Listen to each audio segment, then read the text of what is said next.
yang kalau fikir sekarang memang macam tak logik lah. Mhm.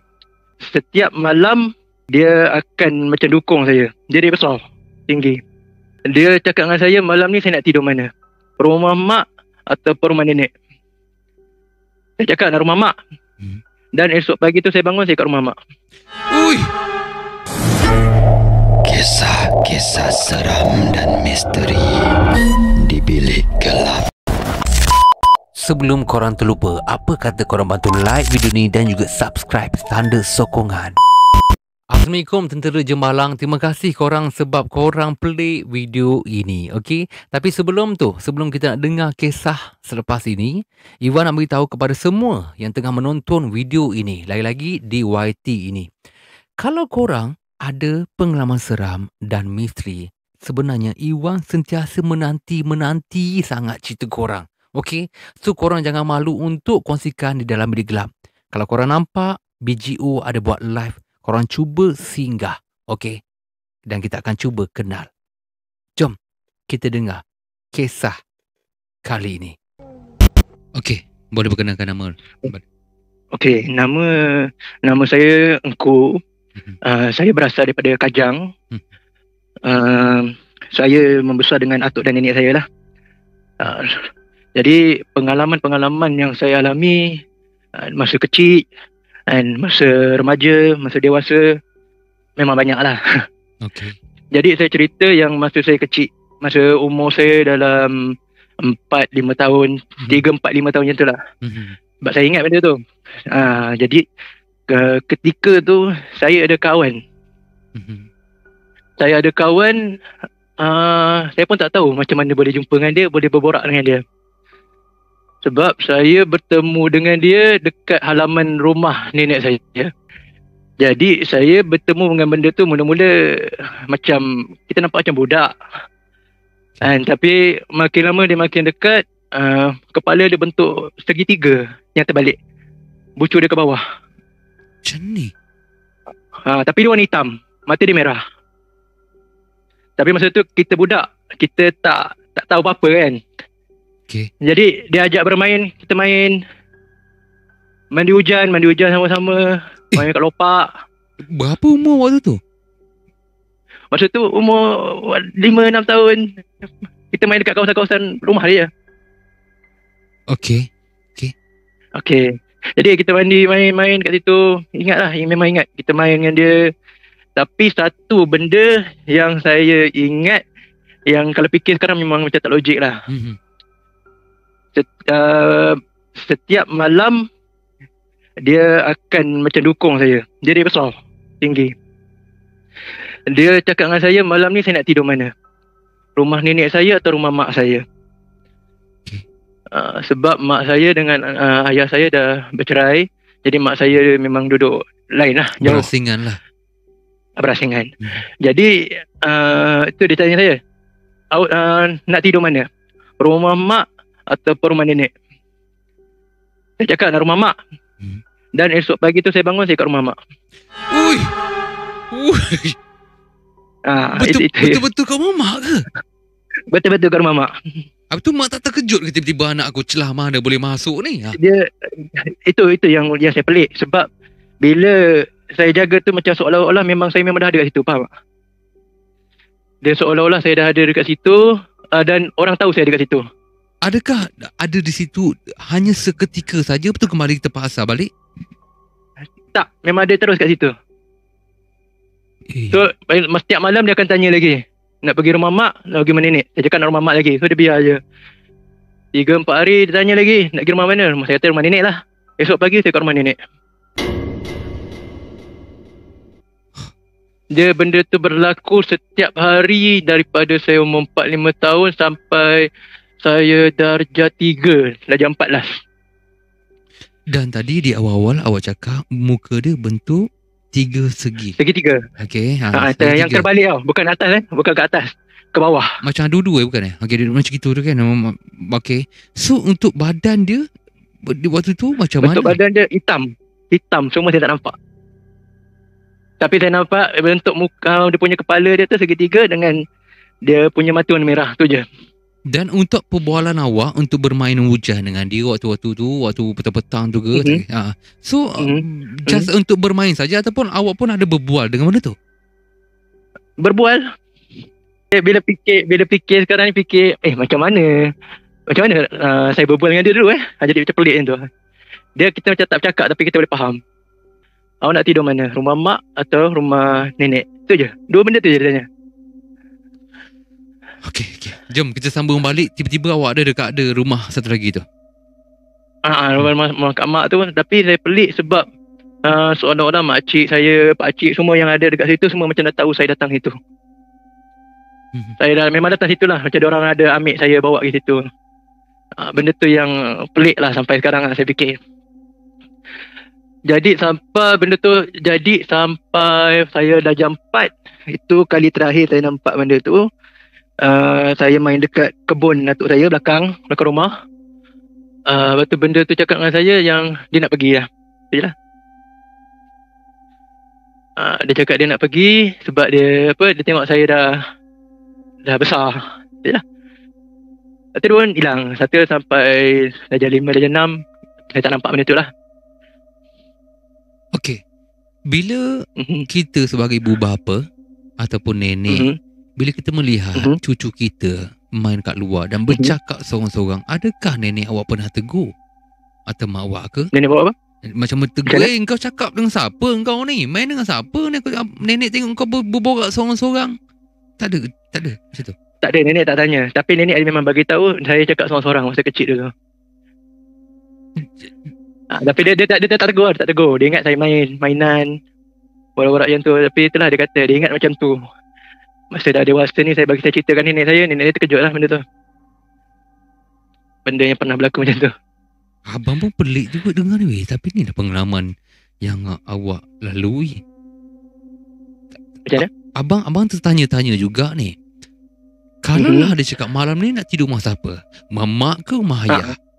Okay, awak cakap saya nak tidur rumah mak, contoh. Okay. And then awak tidur, besok pagi awak buka mata, awak ada kat rumah mak. Untuk mak pula ataupun nenek pula, mesti terkejut kan nenek, mana pula cucu aku ni? Itu yang saya pelik. Sebab seolah-olah macam benda tu saya dah pergi. Diorang ada ambil saya pergi sana, faham tak? Macam benda, saya pun tak tahu cerita macam mana. Tapi macam selalunya mak saya akan ambil saya kat rumah nenek saya. So nenek saya tahulah dia ambil. Tapi seolah-olah macam dah tahu. Tapi saya tak ingat pun yang benda tu ada jadi. Tapi sebab benda tu berlaku setiap hari, jadi itulah. Kita pun macam tak kisah kan. Time tu lah, waktu tu. Hari-hari macam tu? Hari-hari macam tu. Sampai saya itulah darjah 4. Darjah 4 baru yang dia pergi. Pelik malah Allah ni, betul Syik. Ada komen. Itulah dia. Bila awak dah besar, awak kongsikan ke dekat mak ayah? Ada bagi tahu. Apa pandangan ada mereka? Pandangan mereka cakap wallahu a'lam. Tapi dia macam memang macam dia kata memang saya ada pergi. Saya tak pergi macam tu lah. Saya ada pergi rumah mak saya ada balik rumah nenek saya macam tu lah. Macam abang ni bila mendengar macam mak dengan nenek macam seolah-olah macam tahu je benda tu. Wallahu a'lam, saya pun tak tahu. Tu lah sebab dia ada macam awak hanya bercerita macam itu kan, dan mak abang pun macam tak tahu lah. Saya ini pandangan saya sajalah. Sampailah umur awak betul. Okey, untuk kawan-kawan sekolah awak ada kongsi tak pengalaman benda ni? Tak ada. Kat kawan-kawan sekolah tak ada. Tapi itulah itu kisah yang saya lah masih kecil dulu. Tapi dia makin kita besar makin banyak macam-macam datang lah. Boleh cerita bang yang akan datang? Boleh. Teruskan je. Dia bila saya zaman saya belajar dulu college. Saya dan kawan saya orang Sabah. Kita orang pergi ke Ulu Bendul. Okey. Nak mandi sungai kan, kita nak pergi air terjun. Selalunya diorang akan hiking dulu, turun ke bawah, pergi ke air terjun. Tapi kita orang daripada Sungai Ula Bendal tu nak naik ke atas. Naik ke atas, kawan saya senyap je. Saya ikut belakang dia. Kami berdua je lah. Jalan. Lepas tu dia berhenti. Dia pandang ke arah sungai belah bawah lah. Dia pandang ke arah situ. Lepas tu saya kata kenapa? Dia cakap, tak apalah, jom kita jalan lagi. Jalan. Saya tanya dia kenapa? Cubalah tanya, cubalah bagi tahu cerita apa jadi. Dia kata, tak apa, sekejap lagi dia cerita. Kita naik je dulu, kita pergi sampai terjun. Naik. Kami sesat. Padahal ada trail, tapi tiba-tiba kita orang kat tengah hutan mana tak tahu. Jadi kita orang kat tengah, kat masa kita tiba-tiba termasuk ke dalam hutan lah. Tak nampak sungai, tak nampak, inilah jalan luar, tapi kita orang lalu ikut tepi je sebenarnya. Bila kami kat dalam tu, saya tanya dia kenapa kan, kita kat mana ni? Dia cakap dengan saya, dia pun tak tahulah kan. Kita orang jalan pusing, dekat 30-40 minit juga, masih kat tempat nama.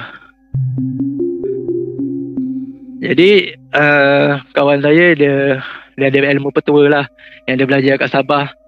Dia ambil akar pokok tu, dia terbalikkan tanam. Lepas tu dia keliling pokok tu, kita orang jalan. Baru kita orang jumpa nak sungai balik. Dalam berapa minit tadi? 40 minit lebih juga? 40 minit lebih juga. Lama ya. Lama. Lepas tu kita orang tengok pun macam matahari pun macam nak hujan. Kawan itu macam tak boleh ni, tak boleh teruskan. Jadi kita orang turun. Kita orang turun bawah. Lepas tu saya tanya dia, sebenarnya apa yang dia nampak tadi? Dia cakap saya, saya tak nampak ke? Tak nampak. Dia kata dekat sungai tu ada 8 orang perempuan berkemban tengah mandi. Dan dekat tepi ni ada seorang nenek tua, baju hitam, penuh baju hitam, dan dia pegang tongkat.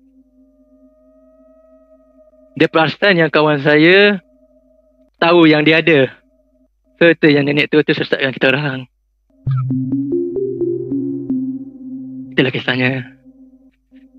Sebab saya tak nampak, tapi bila dah turun lepas kawan saya cerita tu, kita orang naik motor dekat kawasan yang lereng bukit tu, saya nampak ada ni lah, ada beberapa orang perempuan dekat kawasan atas bahagian hutan tu.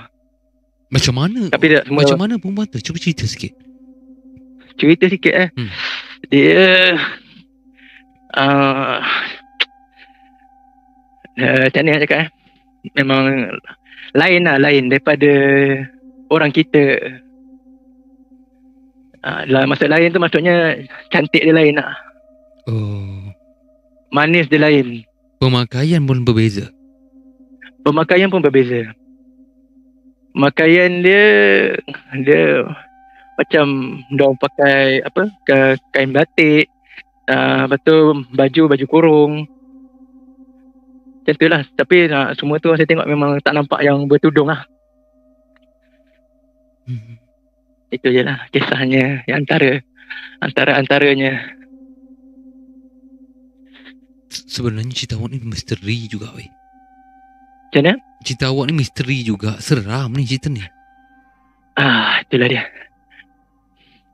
Saya kalau cerita pasal tadi, kalau jumpa di mana-mana tempat, okay, berselendang semua tu, saya pernah dengar juga. Tapi cerita yang awal tadi tu kan, pasal awak alih diangkat dan berada di tempat yang berbeza tu kan. Hui. Betul. Jarangnya berlaku. Jarang apa ni, first time abang dengar ni. Itulah dia. Maksudnya kalau okey, abang nak tanya, untuk mata awak mudah nampak ke?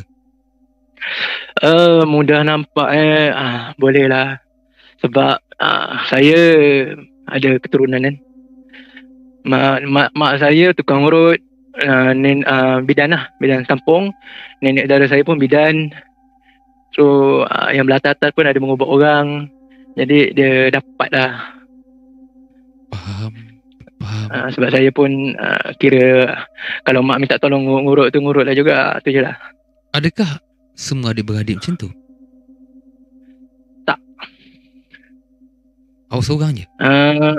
Saya yang setakat ni yang memang ikut cara-cara lama belajar herba semua tu saya je lah. Tapi itulah macam masa mengurut orang pun macam-macam ada. Masa ni macam-macam lah. Banyak. Okey, mungkinnya awak nak cerita boleh je. Abang dengar je.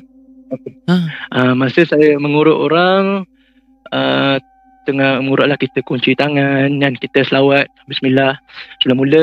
Jadi masa saya tengah ngurut tu, depan muka saya ni ada pocong. Astaghfirullahaladzim. Jadi saya tengah ngurut, saya diam je lah. Dia betul-betul ada depan muka. Dia sebab dia tahu saya nampak dia. Jadi dia makin lama makin rapat. Saya ngurut je lah orang tu. Urut. Lepas saya selesai urut orang tu keluar daripada rumah. Saya perasan pocong tu ada kat belakang lagi. Aduh. Lepas tu saya macam, mana datang ni kan? Lepas kita mohon Allah Ta'ala kan, mana datang pocong ni, kita pun pelik kan. Jadi bila kita dapat kita nampak yang memang ini orang ni punya. Orang yang saya ngurut tu punya.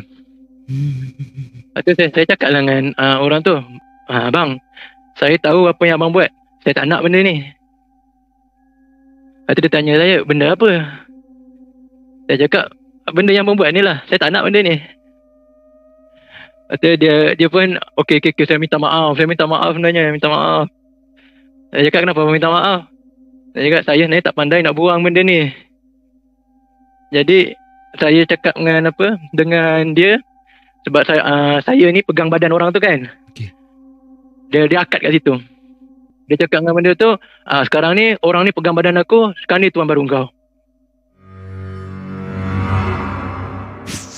Faham. Mulai sentuhan kan? Daripada sentuhan. Maksudnya dia punya memang betul lah pocong terpunya. Masa dia sebut macam itu, dia dalam keadaan yang pucat ke muka berada tu, bro? Pucat muka berada. Dia terkejut macam awak tahu kan, betul? Ya betul. Adakah awak urut dia kali pertama ataupun dah banyak kali dah? Dah banyak kali. Banyak kali juga aku ngurut. Mengubah orang ni lah. Mengurut. Tengah ngurut. Tiba-tiba orang tu dia tepis dengan saya. Dia tanya saya, kau buat apa?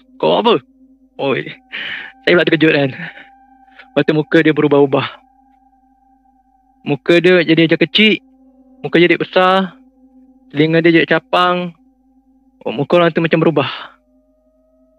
Saya tanya kawan dia yang orang tu bawa sekalian. Nampak tak muka dia macam mana ni? Orang tu kata nampak. Tukar-tukar. Betul lah maksudnya. Bukan saya nampak seorang lah maksudnya benda tu. Faham. Jadi betul lah kita ambil air je lah, sapu air yang dah dibaca, sapu kat muka dia sedar macam tu je lah. Ada yang komen kat bawah ni cakap cara tak langsung pindah jadi tuan barulah, betul kan? Ya betul. Okay, ya, ini yang komen tadi pasal tadi. Ya betul, tempat Ulu Bendol ni cerita tadi saya pernah dengar ada puteri mandi atas puncak air terjun. Ni daripada Nur Hidayah cerita pasal tadi tu. Selepas kejadian itu, adakah dia memanggil lagi awak untuk mengurut dia? Untuk mengurut tak, dia tak datang dah. Oh. Itu je lah. Dan itu adalah pengalaman kali pertama melibatkan awak urut orang pengalaman pertama ada kurang lah. Yang jadi macam tu. Sebab kita itulah bila macam nenek saudara saya, mak saya cakap kita banyak kalau sebagai tukang urut ni banyak ilmu petua. Jadi dia kata banyak petua Al-Quran semualah, kita ayat-ayat Al-Quran semualah, ruqyah semualah. Jadi kita guna kat situ lah untuk kalau tiba-tiba orang menjerit, ada orang menjerit panas. Itu pun satu hal kat tu. Abang nak tanya sekejap boleh tak? Boleh bang. Okey, kalau korang kat bawah atau tengah menonton video ni, boleh komen sekali kat bawah ataupun tengah tengok live ni. Kita pernah dengar tau orang yang mengurut dari jauh tu. Betul Yang boleh tengok dari jauh tu. Dia mengurut dari jauh tu. perlu nak Murid pergi, jauh, tak perlu nak pergi rumah dia pun. Korang pernah dengar tak geng benda ni? Korang boleh komen sekejap mana pernah dengar. Saya pernah dengar tu. Apa pandangan awak? Itu saya dah saya dah dapat saya dengar cerita tu daripada guru urut saya dekat Skincan. Saya tanya benda tu lah. Betulkah ada orang urut daripada jauh? Tiba-tiba esoknya orang tu sembuh. Atau guru saya cakap ada. Tapi yang pergi tu dia kata khadam orang tu. Itu ilmu khadam lah. Dia ilmu dia ada 3. Ilmu syariat, ilmu ilmu jinnah dengan ilmu hikmah. Ilmu syariat ni kita belajar fardu ain semua tu. Ilmu jinnah ni ilmu jinnah. Ilmu hikmah ilmu yang itulah yang kita belajar orang buat jurus ke apa semua tu kita tahulah. Yang kita belajar beramal bagai-bagai semua tu lah. Maksudnya dia menggunakan khadam dia. Dia gunakan khadam dia pergi. Khadam dia yang ni. Yang betulkan lah dalam dalaman orang tu. Seramnya boleh dengar. Abang baik kali dah juga pernah dengar benda ni. Bila kita tanya kat kawan, aku pergi ni urut ni, tak payah pergi rumah dia pun, dia boleh urut dari jauh. Mula-mula tu rasa macam apa benda ni kan? Apa benda ni? Tapi bila tanya kawan tu, besok lusa tu dia cakap okey dah badan dia. Dia rasa macam malam tu dia diurut, sedangkan dia dekat rumah. Sebab ada yang komen kat bawah ni, ada Ivan pernah urut tu belaan dia datang urut. Biasa macam tu belaan jin belaan orang tu yang buat kerja Ivan. Faham. Betul. Dia bukan tak ada orang yang menggunakan ilmu hikmah dan ilmu doa untuk buat macam tu, ada. Tapi jarang jumpa. Jarang jumpa yang orang yang tidak menggunakan ilmu jin untuk macam tu lah. Tapi kebanyakannya banyak pakai ilmu jin lah. Itu je lah. Dan awak ni bila awak mengurut ni sebenarnya benda tu ada sangkut paut dengan mak-mak awak yang sebenarnya bidan semua. So awak dah terikut benda tu? Ya betul. Bukan dipaksa tapi memang hati tu tiba-tiba rasa nak ikut Ya betul. Okey, faham. Dia itulah daripada kecil mula-mula kita tengok je lah nenek saudara saya urut, mak saya ngurut orang. Kita tengok macam tu je lah. Bila dah besar tu dan kita kita ingat nak buat duit je lah pakai urut kan. Okay. Nak belajar. Lepas tu bila dah lepas-lepas tu kita terus je. Dah tak fikir apa-apa dah, macam seronok kan. Macam-macam ilmu urut belajar. Saya belajar daripada guru yang kat Skincan. Lepas belajar khatam dengan dia, saya belajar dengan guru kat Shah Alam. Saya khatam dengan guru Shah Alam, saya belajar dengan guru dekat Bangi. Itulah. Saya dah khatam tu lah. Tapi bukan sekejap lah, makan tahun. Yelah, kita nak belajar tu kan, bukannya sekejap je. Okay. Sehingga sekarang kau masih mengurut orang? Ya betul. Saya baru belajar dengan mak saya, dengan nenek saudara saya. Dia orang yang akhir lah. Kenapa? Sebab dulu saya tanya dengan mak saya nak belajar urut. Mak saya tak bagi. Saya cakap nenek saudara saya pun, dia kata sama juga tak bagi. Saya cakap kenapa? Dia orang cakap takut manja. Sorry? Manja. Takut apa? Manja dalam belajar ilmu tu. Nanti kita tak boleh buat sikit, jadi mulalah ni kan. Kira bila suruh ni sikit, sebab mak kita yang ajar, kita pun ambil sambil lewa. Lebih kurang macam tu lah. Lepas tu baru saya pergi jumpa dengan guru yang kat Skincan, belajar dengan dia. Lepas tu dah khatam dengan dia, baru belajar guru-guru yang lain lah. Faham. Okay, maksudnya dia tak nak lah belajar dengan mak kan. Mak ni kita tahu mak kita sama lewa je. Kalau guru dengan orang luar lain tu, kita jadi tegas sikit. Masuk ke otak. Betul lah tu. Tapi bila dah kiranya macam dah dengan guru-guru lain saya dah khatam, baru saya jumpa mak saya dengan nenek saya. Baru saya belajar dengan diorang. Barulah mak saya ajar ilmu herba, minyak semua tu lah. Bagus awak ni ubat ni, alhamdulillah. Dan ini perkongsian daripada berada kita. Dia kali pertama geng untuk bercerita di dalam bilik gelap ni. Dan cara perceritaannya pun alhamdulillah abang faham. Sebenarnya bila cerita pasal tadi di awal-awal tadi tu dengan 3 segi yang terbalik tu, Iwan rasa ada lagi banyak lagi cerita yang ada. Tak apa, insya-Allah bro, boleh insya-Allah nanti next time kita jumpa lagi dalam bilik gelap, insya-Allah. Abang pun terima kasih sebab kongsi cerita. Abang pun rasanya jarang abang dengar cerita pasal urut-urut ni, mengurut-ngurut ni dalam bilik gelap ni. So seronok dia tak klise sangat lah. Dia berbeza-beza sikit. Dan awal-awal tadi pun abang dah mengemam bulu roma dah dengan kehadiran 3 bentuk, 3 segi tiga tu.